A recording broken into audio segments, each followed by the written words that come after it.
അവസരം കർത്താവിനെ സാക്ഷിക്കുവാൻ ലഭിച്ചതിൽ, നൽകിയതിൽ ഈ സഭയോടുള്ള, കർത്തൃദാസനോടുള്ള, അതിലുപരി എൻ്റെ പാസ്റ്ററോടുള്ള നിങ്ങളേവരോടുമുള്ള എൻ്റെ വന്ദനം അറിയിക്കുകയാണ്. കർത്താവിന് നന്ദിയും പറയുകയാണ്. ഞാൻ ചങ്ങനാശ്ശേരി, കോട്ടയം ജില്ലയിലുള്ള ചങ്ങനാശ്ശേരി പെരുന്നയിൽ ഒരറിയപ്പെടുന്ന നായർ കുടുംബത്തിൽ ആണ് ജനിച്ചത്. എൻ്റെ അച്ഛൻ്റെ പേര് വാസുക്കുട്ടൻ നായർ എന്നും അമ്മയുടെ പേര് മാലതി അമ്മ എന്നുമാണ്. അവരുടെ ഏക മകനായിരുന്നു ഞാൻ. എൻ്റെ വിദ്യാഭ്യാസം ചങ്ങനാശ്ശേരി തന്നെയുള്ള NSS സ്കൂളിലും ഹൈസ്കൂളിലും കോളേജിലും പിന്നീട് കോട്ടയത്തും കൊച്ചിയിലുമായി അല്പവർഷം ബോംബെയിലുമായി കഴിച്ചുകൂട്ടി. വളരെ പിടിയുന്നതിന് എനിക്ക് എൻ്റെ വിദ്യാഭ്യാസം കഴിഞ്ഞ ഉടൻ തന്നെ സെൻട്രൽ ഗവൺമെൻറ് സ്ഥാപനമായ റബ്ബർ ബോർഡിൽ കോട്ടയത്ത് ജോലിയും ലഭിക്കുവാനിടയായി ചെറിയ പ്രായത്തിൽ.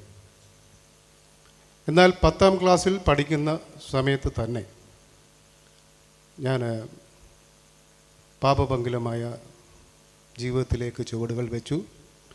മദ്യപാന സ്വഭാവം ആ ചെറുപ്രായത്തിൽ 15-16 വയസ്സിൽ തന്നെ തുടങ്ങി. അത് പിന്നീടുള്ള എൻ്റെ കോളേജ് ലൈഫിലും തുടർന്ന് എൻ്റെ ജോലി സമയത്തുമൊക്കെ തുറന്നുകൊണ്ടേയാണ്. ജോലി ലഭിച്ചപ്പോൾ, കൈ നിറയെ പണം ലഭിച്ചപ്പോൾ, വീട്ടിൽ ഉത്തരവാദിത്വമൊന്നും ഇല്ലാതിരുന്ന ഒരു ചെറുപ്പക്കാരൻ കാണിക്കാവുന്ന എല്ലാ വൃത്തികേടുകളും എൻ്റെ സുഹൃത്തുക്കളോടൊത്ത് ഞാനന്ന് ചെയ്തിരുന്നു. 1 വർഷം ഞാൻ ജോലി ചെയ്തപ്പോൾ തന്നെ എനിക്കൊരു മൾട്ടിനാഷണൽ കമ്പനിയിൽ, ഒരു യൂറോപ്യൻ ബേസ്ഡ് കമ്പനിയുടെ കോയമ്പത്തൂർ ഡിപ്പാർട്ട്മെൻറ്റിൽ, അവരുടെ ബ്രാഞ്ചിൽ ഇതിലും വലിയ ശമ്പളത്തിൽ ജോലി ലഭിച്ചു. ഞാൻ അങ്ങോട്ട് മാറി. ഉയർന്ന ശമ്പളം എനിക്ക് അവിടെ ലഭിക്കുവാനിടയായി. നന്നായി ജോലി ചെയ്യുന്ന വ്യക്തിയായതുകൊണ്ട് വളരെ പിടിയുന്നത് തന്നെ ആഫ്രിക്കൻ മുതലായ ഏഷ്യൻ രാജ്യങ്ങളിലൊക്കെ ഉള്ള ബ്രാഞ്ചസിൽ, അവരുടെയൊക്കെ കമ്പനികളിലേക്ക് എന്നെ അയക്കാനിടയായി. ജോലിയിൽ നിന്ന് കിട്ടുന്ന വരുമാനം, മറ്റ് യാത്രയിൽ നിന്ന് ലഭിക്കുന്ന അധിക വരുമാനം, ഇതൊക്കെ കൂടി എന്നെ വീണ്ടും ഒരു മദ്യപാനിയായി കൂടെ കൂടി ഒരു ആർഭാടത്തിൻ്റെ ദിനങ്ങളിലേക്ക് എന്നെ നയിച്ചു. അതേ സമയമായിരുന്നു എൻ്റെ വിവാഹം. അതിനേതായാലും വർഷം മുമ്പ് എൻ്റെ പിതാവ് മരിച്ചു പോയിരുന്നു. വിവാഹിതനായി ഞാൻ, എൻ്റെ ഭാര്യയും എൻ്റെ മാതാവും ആയി ഞാൻ പാലക്കാട് സെറ്റിലായി. എനിക്കൊരു മകൾ ജനിച്ചു. പക്ഷേ പ്രിയമുള്ളവരെ, എൻ്റെ അമ്മയെ ഒന്ന് സ്നേഹിക്കുവാനോ, എൻ്റെ ഭാര്യയെ ഒന്ന് സ്നേഹിക്കുവാനോ, അവരോട് സംസാരിക്കുവാനോ, എൻ്റെ കുഞ്ഞിനെ ഒന്ന് താലോലിക്കുവാനോ ഉള്ള മനസാന്നിധ്യം എനിക്കന്നുണ്ടായിരുന്നില്ല. ഞാൻ എൻ്റെ ഡ്യൂട്ടി കഴിഞ്ഞ്, എൻ്റെ ജോലി കഴിഞ്ഞ് മുഴുവൻ സമയവും വളരെ ഉന്നതമായ മദ്യശാലകളിലും മറ്റ് പബ്ബുകളിലുമൊക്കെയായി എൻ്റെ ജീവിതം ഇങ്ങനെ തുറന്നുകൊണ്ടേയിരുന്നു. അവർ കരയുന്നത്, അവർ വിഷമിക്കുന്നത് ഒന്നും ഞാൻ മനസ്സിലാക്കിയിരുന്നില്ല. എൻ്റെ ധാരണ അവർക്ക് വസ്ത്രവും ആഹാരവും ഒക്കെ നൽകുക എന്നുള്ളത് മാത്രമായിരുന്നു. അതൊക്കെ ഞാനിങ്ങനെ കൊടുത്തിട്ട് എൻ്റെ ലോകവുമായി ഞാൻ നടന്ന കാലം. മദ്യം കുടിക്കുക മാത്രമല്ല, മദ്യം ധാരാളം ലാഭമുണ്ടാക്കുന്ന ബിസിനസ്സാണെന്ന് മനസ്സിലാക്കി, ഒരുപാട് ബന്ധങ്ങളിലൂടെ മനസ്സിലാക്കി ഞാൻ മദ്യ വ്യവസായത്തിലേക്കും പതുക്കെ കാൽ വെച്ചു. അനധികൃതമായിട്ട് മാത്രമേ അന്ന് ഞങ്ങളെപ്പോലുള്ള ആൾക്കാർക്ക് മദ്യം വിൽക്കുവാൻ സാധിക്കുകയുള്ളായിരുന്നുള്ളൂ. അങ്ങനെ ഞാൻ അനധികൃത മദ്യം, സ്പിരിറ്റ് എന്ന് പറയുന്ന സാധനം കൊണ്ടെത്തിച്ച പത്തനംതിട്ട ജില്ലയിൽ ഒത്തിരി ഇടങ്ങളിൽ ഞാനത് വിറ്റ് ഒത്തിരി പൈസ ഉണ്ടാക്കി. പണം കൂടി. പിന്നെയും ഈ ജോലിയുമായി ഒത്തുപോകാൻ പറ്റാത്തത് കൊണ്ട് എനിക്ക് ലഭിച്ച നല്ലൊരു ജോലി ഞാൻ രാജിവെച്ച് മുഴുവൻ സമയവും ഇതിലേക്ക് ഇറങ്ങി. അതിനോടൊപ്പം തന്നെ മറ്റ് മേഖലകളിലും ഞാൻ കൈവച്ചു. ഒക്കെ ഉദ്ദേശം പണമുണ്ടാക്കുക, രാജാവായി കഴിയുക എല്ലാത്തിൻ്റെയും മേലെ നടക്കുക എന്നുള്ളതായിരുന്നു. അക്ഷരകമായി ധാരാളം പണമുണ്ടാക്കി, നേടാവുന്ന കാര്യങ്ങളൊക്കെ നേടി. എങ്കിലും വളരെ കാലം താമസിക്കാതെ തന്നെ എൻ്റെ ചെയ്തുകൊണ്ടിരുന്ന ബിസിനസ്സിൽ അല്പമായ തകർച്ചകളുണ്ടായി. അത് വേണ്ട വിധം പരിഹരിക്കുവാൻ ഉള്ള സമയം എനിക്ക് ലഭിക്കാതിരുന്നത് കൊണ്ട് വലിയ തകർച്ചയിലേക്ക് അത് കൊണ്ടെത്തിച്ചു. പാലക്കാട് നിന്നും കുന്നന്താനം, തിരുവല്ല, പത്തനംതിട്ടയിൽ തിരുവല്ലയ്ക്കടുത്ത് ചങ്ങനാശ്ശേരിക്കടുത്ത് കുന്നന്താനം എന്ന സ്ഥലത്ത് മാന്താനം എന്ന ഒരു കോളനിയിൽ 2 മുറി മാത്രമുള്ള ഒരു 10 സെൻറ്റ് സ്ഥലം ഞാൻ വാങ്ങിയിരുന്നു. ഈ അനധികൃത മദ്യം വയ്ക്കുവാൻ വേണ്ടി, സ്റ്റോക്ക് ചെയ്യുവാൻ വേണ്ടി. അവിടേക്ക് എൻ്റെ കുടുംബവുമായി, എൻ്റെ അമ്മയും എൻ്റെ ഭാര്യയും എൻ്റെ കുഞ്ഞുമായുള്ള കുടുംബവുമായി വരേണ്ട അവസ്ഥയിലേക്ക് ഞാൻ വന്നു. പ്രിയമുള്ളവരെ, ഒരു മുഴുക്കുടിയനായിരുന്നു ഞാൻ. മദ്യമില്ലാതെ എനിക്ക് ഒരു ദിവസം പോലും സാധിക്കുകയില്ലായിരുന്നു. എൻ്റെ കയ്യിലെ പണം നഷ്ടപ്പെട്ടപ്പോൾ, ഓരോ ആൾക്കാരും എന്നിൽ നിന്ന് മാറിപ്പോകുന്ന കണ്ടപ്പോൾ ഞാനൊരു ഭ്രാന്തനെ പോലെയായി. എൻ്റെ മനോനില തെറ്റിയതുപോലെ തന്നെ ആയി തോന്നി എൻ്റെ വീട്ടുകാർക്ക്, എൻ്റെ നാട്ടുകാർക്ക്, എൻ്റെ അടുത്തുള്ള വീട്ടുകാർക്ക്. ഞാനൊരു ഭ്രാന്തനമായ അവസ്ഥയിലേക്കെത്തി. ഏറ്റവും വില കുറഞ്ഞ ചാരായം, ഞാൻ വിറ്റുകൊണ്ടിരുന്ന ചാരായം തേടി ഞാൻ പല ഷാപ്പുകളിലും പോകാൻ തുടങ്ങി. അങ്ങനെ ഒരു അഡിക്റ്റായി, ഒരു ഭ്രാന്തനെ പോലെ നടക്കുന്ന സമയത്ത് എൻ്റെ ഭാര്യയുടെ പിതാവും മാതാവും അവരുടെ സഹോദരങ്ങളും അമ്മാവന്മാരും ഒക്കെ വന്ന് എൻ്റെ ഭാര്യയെ അവളുടെ വീട്ടിലേക്ക് കൊണ്ടുപോയി. ഞാനിത് അറിഞ്ഞപ്പോൾ എനിക്ക് വളരെയധികം കോപമായി. എന്നോട് ചോദിക്കാതെ എൻ്റെ ഭാര്യയെ വിളിച്ചുകൊണ്ട് പോയതിൽ എൻ്റെ അമ്മായിയപ്പനോടും എൻ്റെ അമ്മായിയമ്മയോടും അവരോടുമൊക്കെ ഒടുങ്ങാത്ത അമർഷമായി. അതിലുപരി എൻ്റെ ഭാര്യയോട്. അവരെ ഒന്നൊന്നായി നശിപ്പിക്കുവാൻ, ആദ്യം എൻ്റെ അമ്മായിയപ്പനെ വെട്ടി കഷ്ണമാക്കി നശിപ്പിക്കുവാൻ, കുന്നു കുഴിച്ചു മൂടുവാൻ, അതിനുശേഷം എൻ്റെ അമ്മായിയമ്മയെ, ഏറ്റവും അവസാനം എൻ്റെ ഭാര്യയെ കൊല്ലുവാൻ എല്ലാ പ്ലാനുകളും എൻ്റെ അന്നത്തെ ബുദ്ധിമണ്ഡലത്തിലെടുത്ത് ഇരിക്കുന്ന സമയത്ത് എൻ്റെ സുഹൃത്തിനോടൊപ്പം മദ്യം കുടിക്കുവാനായി ഒരു വൈകുന്നേരം ഒരു സ്കൂട്ടറിൽ പോകുന്ന സമയത്ത് സമയം കളയുവാൻ വേണ്ടി ഞാനൊരു ആലയത്തിൽ കടന്നു ചെന്നു.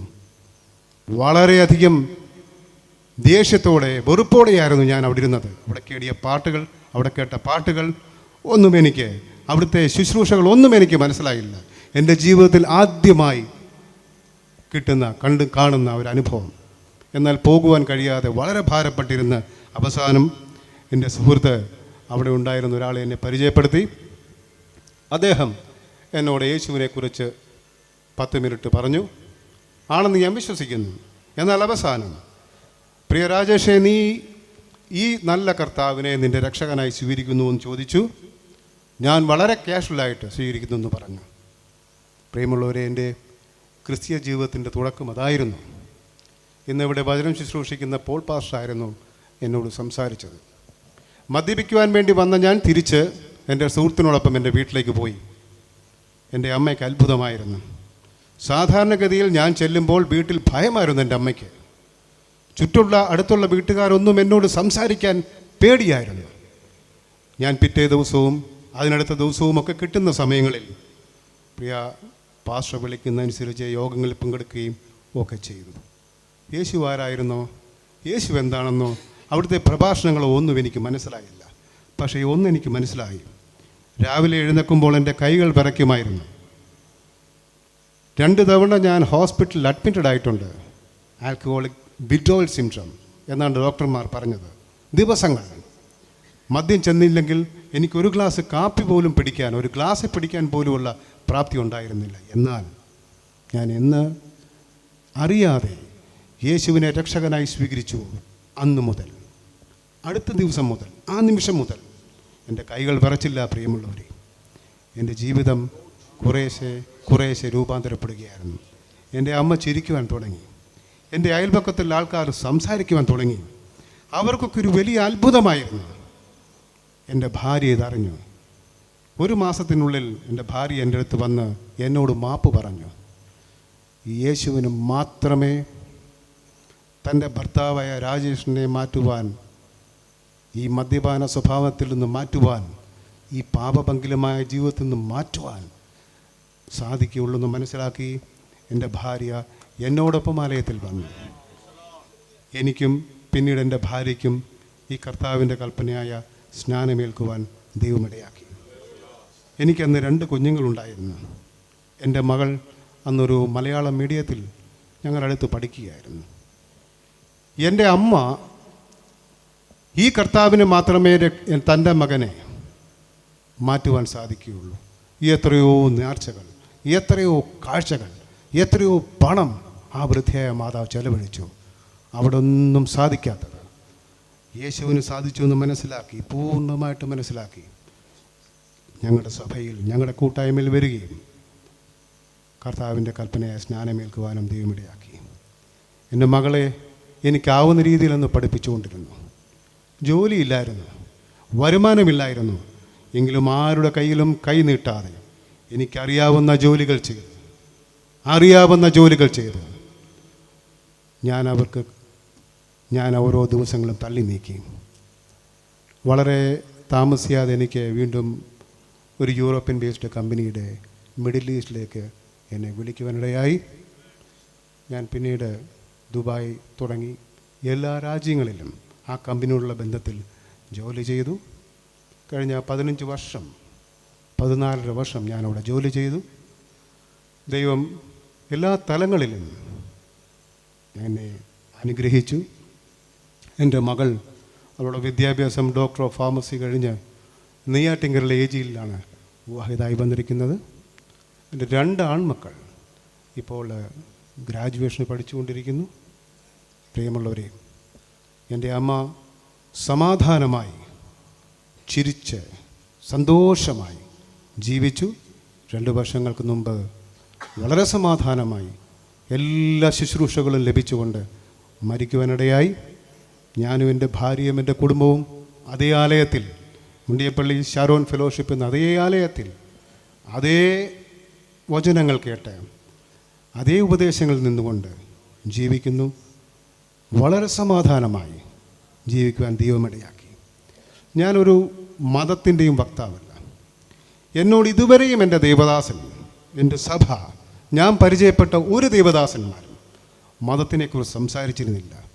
മതത്തിനെക്കുറിച്ച് സംസാരിച്ചിരുന്നെങ്കിൽ ഇന്ത്യയിലെ ഏറ്റവും പ്രബലമായൊരു മതത്തിൽ, ശക്തമായ ഒരു മതത്തിൽ നിൽക്കുന്ന ഞാൻ ആഘോഷങ്ങളുടെയും ആർഭാടങ്ങളുടെയും ഒക്കെ ഉള്ള ഒരു മതത്തിൽ നിന്ന് ഞാൻ എന്തിന് ഈ മതത്തിലേക്ക് വരണം?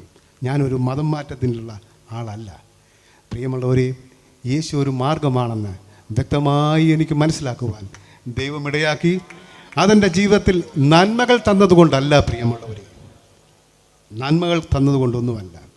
ഞാനെന്ന യേശുവിനെ കണ്ടില്ലായിരുന്നുവെങ്കിൽ എൻ്റെ അവസ്ഥ എന്തായിരിക്കുമായിരുന്നു? എൻ്റെ ഭാര്യയുടെ അവസ്ഥ എന്താകുമായിരിക്കുന്നു?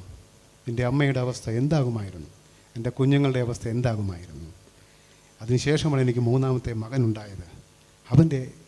അവനിപ്പോൾ എവിടെയാണ്? ഇതൊക്കെ ഓർക്കുമ്പോൾ ഈ സർവകൃപാലുവായ ദൈവം, യേശു അപ്പച്ചൻ എന്തെല്ലാം നന്മകൾ എൻ്റെ ജീവിതത്തിൽ നൽകി. പ്രിയമുള്ളവരെ, ഇതൊരു അനുഭവ സാക്ഷ്യം. എനിക്ക് കിട്ടുന്ന അവസരം, ഞാൻ എൻ്റെ പാസ്റ്ററുടെ കൂടെ ഒരു സഹായിയായി വന്നതാണ്. കിട്ടിയ സമയം നിങ്ങളോടൊത്ത് പങ്കുവയ്ക്കുവാൻ വളരെ അഭിമാനത്തോടെ, വളരെ ധൈര്യത്തോടെ പങ്കുവയ്ക്കുവാൻ ദൈവം എന്നെ പ്രാപ്തനാക്കി. അതിലൂടെ ആരെങ്കിലും ഒരു വ്യക്തിക്ക്, എനിക്കറിയാത്ത ആരെങ്കിലും ഒരു വ്യക്തിക്ക് കർത്താവിനോട് അടുത്തു വരുവാനുള്ള, കർത്താവിനെ രക്ഷകനായി സ്വീകരിച്ച് അവൻ്റെ പാദങ്ങളിൽ നിൽക്കുവാനുള്ള പ്രചോദനമുണ്ടായാൽ സ്വർഗം സന്തോഷിക്കും. ദൈവങ്ങളെ അനുഗ്രഹിക്കട്ടെ. ഒരു പ്രാവശ്യം എല്ലാവർക്കും അനുഗ്രഹിക്കപ്പെട്ട നല്ല സാക്ഷ്യത്തിനായി നമുക്ക് ഒരിക്കൽ കൂടെ ദൈവത്തിന് സ്തോത്രം ചെയ്യാം. ഒരു വ്യക്തിയുടെ ജീവിതത്തിൽ സ്വർഗത്തിലെ ദൈവം വരുത്തുന്ന രൂപാന്തരത്തിൻ്റെ ശക്തി എത്രയെന്നതിൻ്റെ ഉത്തമ ഉദാഹരണമാണ് ഇന്ന് രാത്രി രാജേഷ് ബ്രദർ നമ്മോട് പ്രസ്താവിച്ചത്.